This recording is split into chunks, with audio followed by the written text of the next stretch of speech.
I got so much motherfucking design on right now. Break it down, bring it back, make it clap. I got 3 old thoughts, new guap, wear that thing. Bitches on my line, and you know. Assalamualaikum warahmatullahi wabarakatuh. Kami dari kelompok 8 ingin mempresentasikan hasil dari kelompok kami yang berjudul routing dan switching. Pengertian routing. Routing adalah proses memindahkan paket data dari sumber ke destinasinya.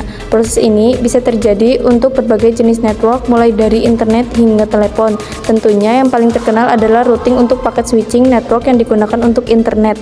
Routing merupakan fitur utama internet, jadi tanpanya perangkatmu tidak akan berselancar di internet. Router yang digunakan untuk proses routing akan memilih patch atau jalur khusus untuk paket data IP atau internet protokol, sehingga ia dapat mencapai tujuan. Mencontohkan proses routing seperti gambar di bawah ini. Komputer A mengkoneksikan ke router, kemudian ke network 1, network 3, network 5, kemudian ke komputer B. Dari komputer A ke router, kemudian ke network 2, mengkoneksikan ke router 4, kemudian mengkoneksikan ke komputer B. Cara kerja routing.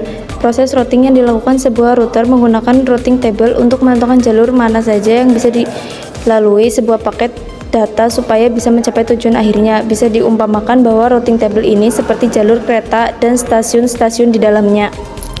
Cara kerja routing.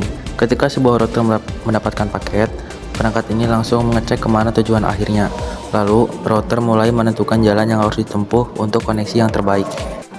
Jenis-jenis routing. Static routing. Static routing adalah jenis routing yang rutenya ditambahkan secara manual ke routing table. Kelebihan dari tipe routing ini yaitu keamanannya yang lebih tinggi. Pasalnya hanya administrator saja yang bisa memberi akses pada network untuk proses routing.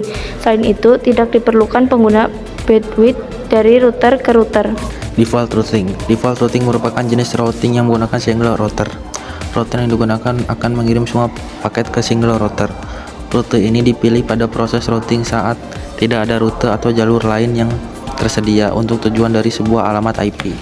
Dynamic routing. Dynamic routing adalah proses yang otomatis rute ditentukan langsung berdasarkan situasi dan kondisi jalur di routing table. Keuntungan dari tipe routing ini tentunya yaitu kemudian konfigurasinya karena otomatis. Selain itu, pemilihan jalur atau rute juga jadi lebih efektif. Cara kerja algoritma routing dan switching. Algoritma routing digunakan untuk mengirimkan paket data dari satu titik ke titik lain di dalam jaringan komputer.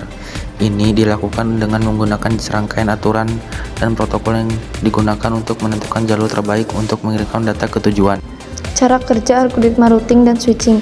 Algoritma routing merupakan informasi yang diberikan oleh protokol lain seperti protokol IP atau internet protokol untuk menentukan jalur yang tepat untuk paket data.